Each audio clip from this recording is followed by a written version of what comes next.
Chatting. Yeah. Hi everyone and welcome to Techweek TV, brought to you by Callaghan Innovation. I'm delighted to have you joining us this morning. Today we're going to be talking about shifting to a technology career in less than a year, something that I'm personally passionate about because I did it myself.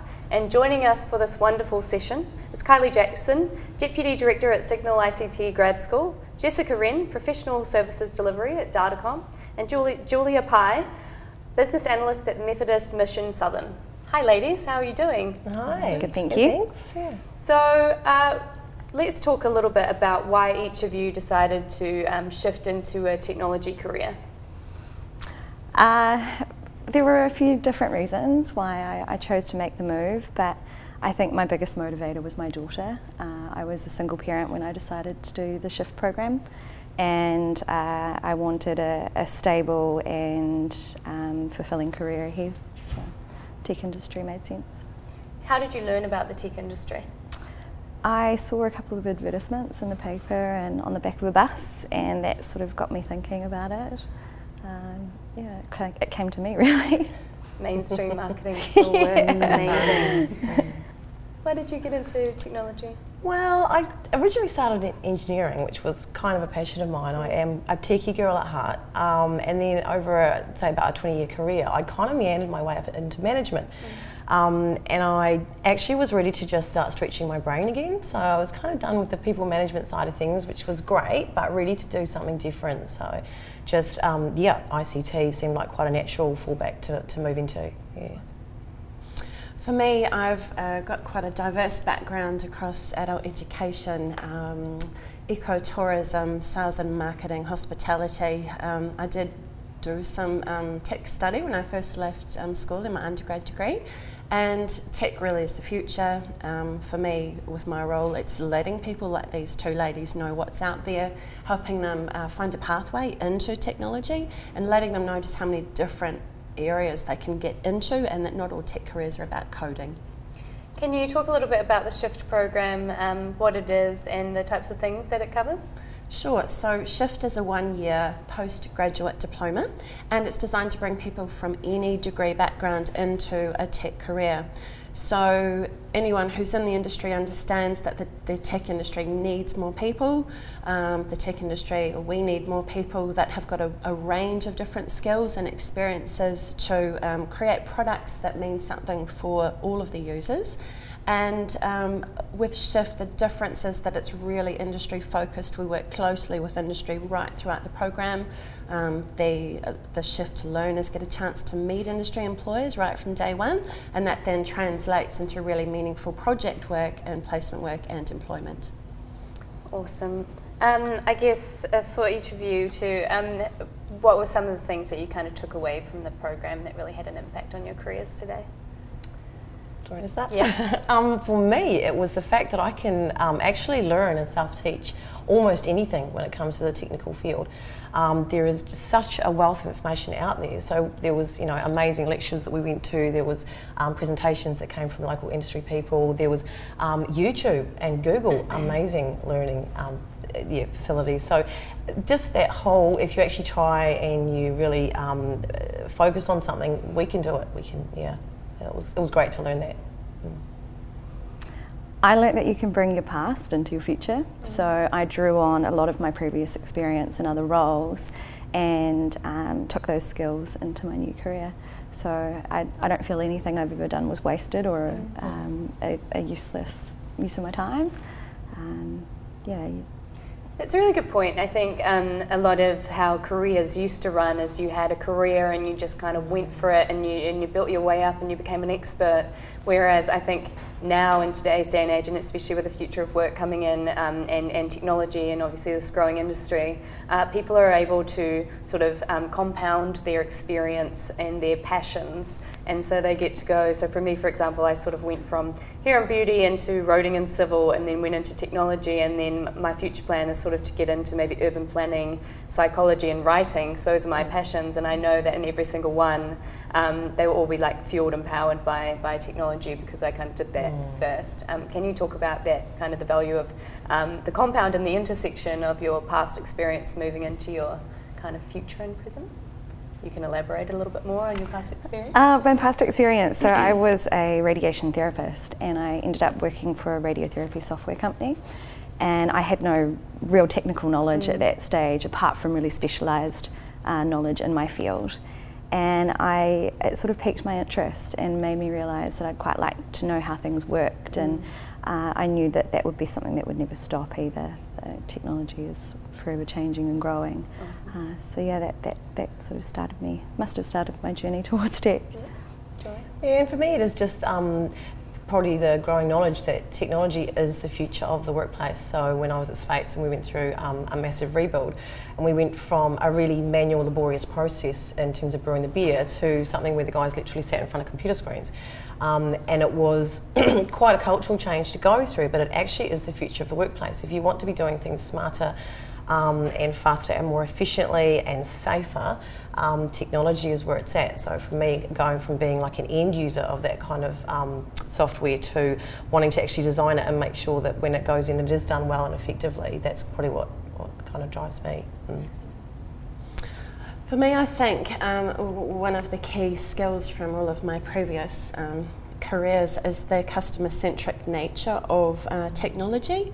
If you're not designing for your users, if you're not delivering content for your students that's appropriate and is going to be meaningful for them, then go home, you know. So tying in also that sales and marketing, it's about, you know, what do people want, what do they really, sometimes what they think they want and what they actually want is quite different. So I guess the communication aspect of it is a big part of my role here. Awesome. Yeah. Back to you, Kylie. What do you think the biggest barrier is for people wanting to or looking to switch careers? There's a few things there. If you look at Jess and Julia here sitting beside me, both of them have got young families, so an ability to be able to devote themselves to study for a full-time program has led to a lot of people saying, oh, I can't give up work for a year, I've got a mortgage to pay and a family to support, etc. So it's a huge commitment for people. Fortunately, shift is becoming available part-time, so hopefully that will enable more people like Jess and Julia and others to make a shift to tech. There's also I think there's a real lack of awareness of the variety of tech roles, which I mentioned before.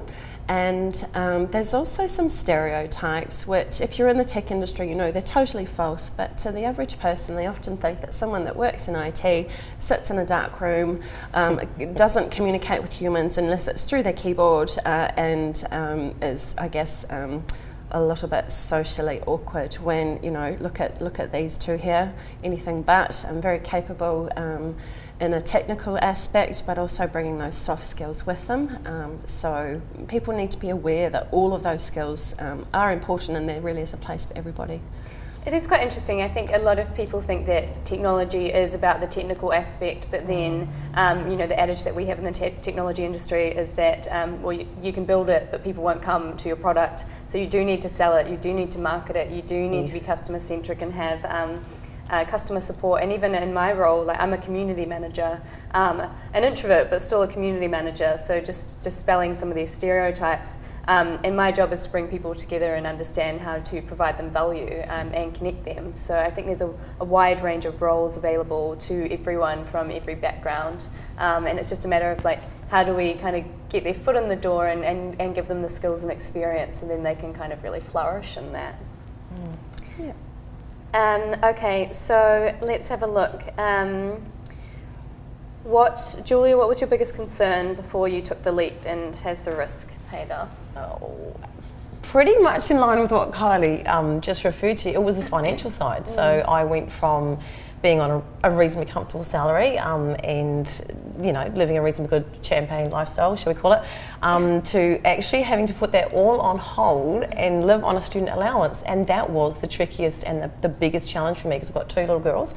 And so it wasn't it wasn't an easy decision to make, but I thought I would take the risk, and probably backing that up was a terrible fear that I would fail, that I would actually invest this massive... It's true. You know, that whole neurotic kind of thinking. But yeah, what if I get halfway through and I fail? So there was that as well, but I just pushed that on to gin and tonic and we were good. Yeah. Do you have thoughts on that?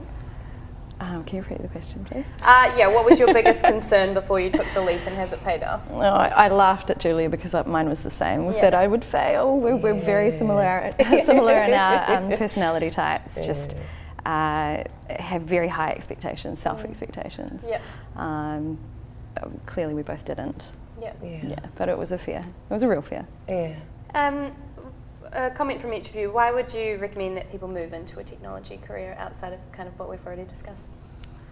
Well, Kylie said about how it's the future, and it really is. So if you want a career that is stable and secure and always changing, then by choosing tech, you'll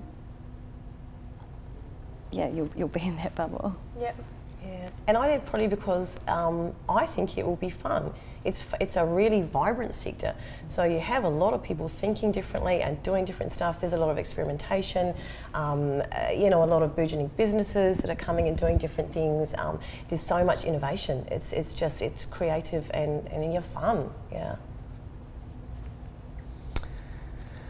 I think that there's a role for someone somewhere. This week we've been talking to some of the game design studios that are based in Dunedin, and there's room for artists, for game designers who work out the UX aspect of it and the gamification strategy and all that kind of thing. So it brings in things like psychology, design. All those things. So there is really something for everyone, and I encourage anyone who's slightly thinking about it to talk to people who are in the industry, talk to potential employers, find out what's out there, attend Techweek events, for example, and just find out what is there, and there's going to be something for you. You just need to investigate it and find your pathway into it. I want to talk a little bit about confidence and self-worth, and because I think that's really important, and might be picking on us all because we're all women sitting here and we're all working in technology. And can we talk a little bit about the journey you go on to build up the confidence to tell yourself that you are good enough to be in this industry and that you can do it, and kind of finding that within, just start with you. Find your support crew. I really leaned on the people around me. I had amazing support throughout my entire career, my entire year. And towards the end, I had enough confidence to submit my CV when an intern role came into Signal, and I honestly didn't even know what half the things were on this job description, but I was feeling pretty good about where I was, and I sent it in, and I got a coffee with the general manager, and he didn't employ me for that particular role, but he created one because I'd put myself out there and I was brave. Yep. So. That's so cool. Yeah. And I'd probably say similar is through the networking and the people that we met through the course. So not only the kind of the friendships that we made in the class, but the people that we met and the feedback that you then got from those people that actually know the skills you've got are valuable, and you're not kind of starting from ground zero because you've got all this other experience that will totally lend itself to the career. That helped. And also, I have a tendency to try and tell myself not to think like a female. It is very, very female to second guess yourself all of the time and think, oh, what if there are some really positive aspects about the way men behave when it comes to the career place, and I always self-talk around that and just, what would a guy do in this situation? Would he second guess himself? Would he doubt? No, he would literally walk up there and have that conversation. So I do a wee bit of self-talk around that stuff. Yeah. Kylie, you must see this all the time. I do. I can remember meeting these two the first time they came in. Okay, so tell me about this shift program. What's tech? What can I do? And they're both indicative of the type of people that are shifting to tech within your cohort. Jess and Julia, there's an amazing range of skills and experience. And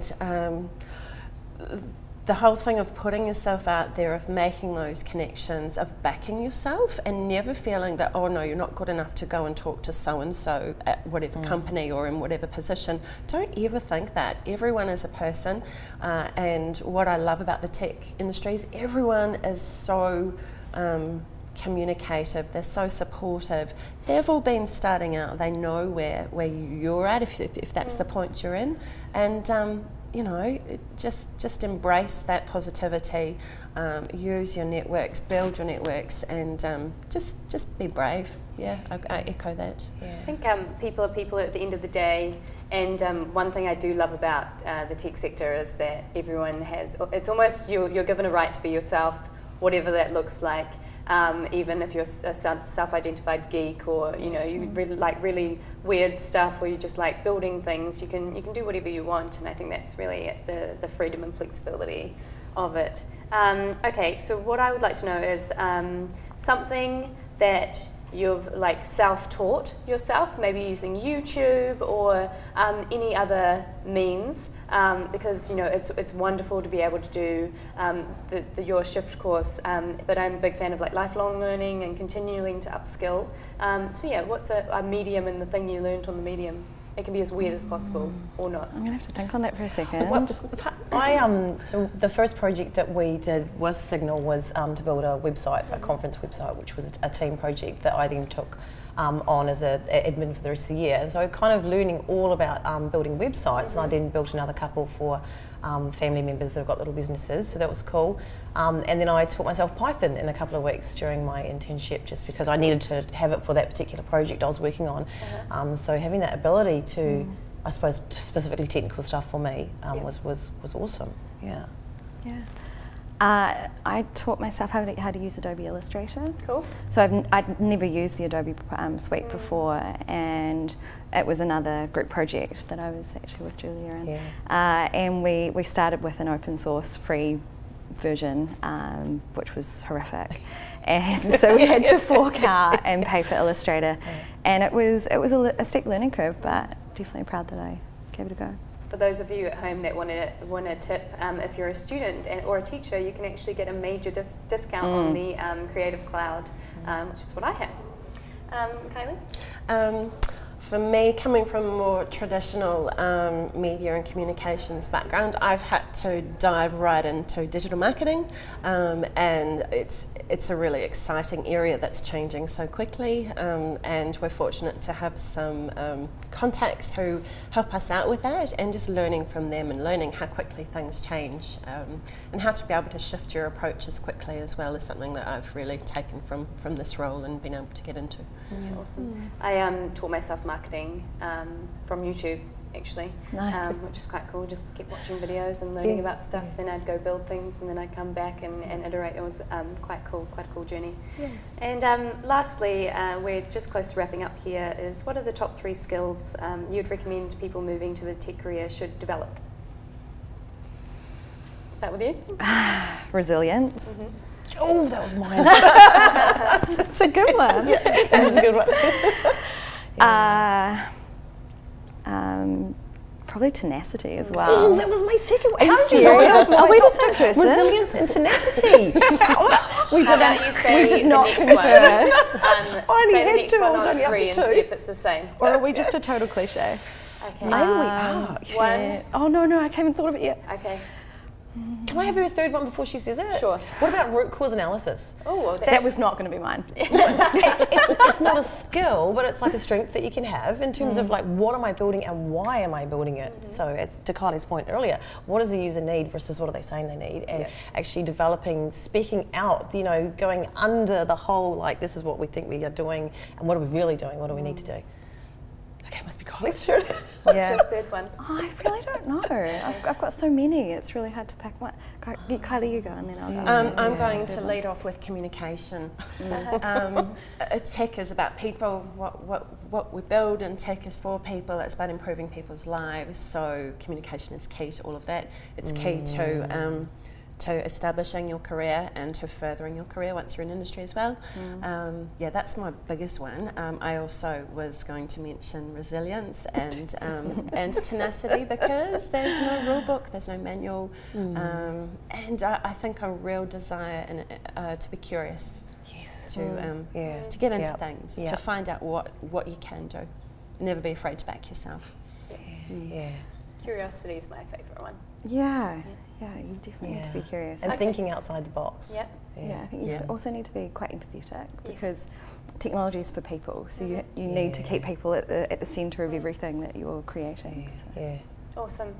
Thank you so much for joining us today. I think that was a wonderful session. I hope you're all inspired to shift your career into technology. Thanks for tuning in to Techweek TV, and have an amazing day. See you later.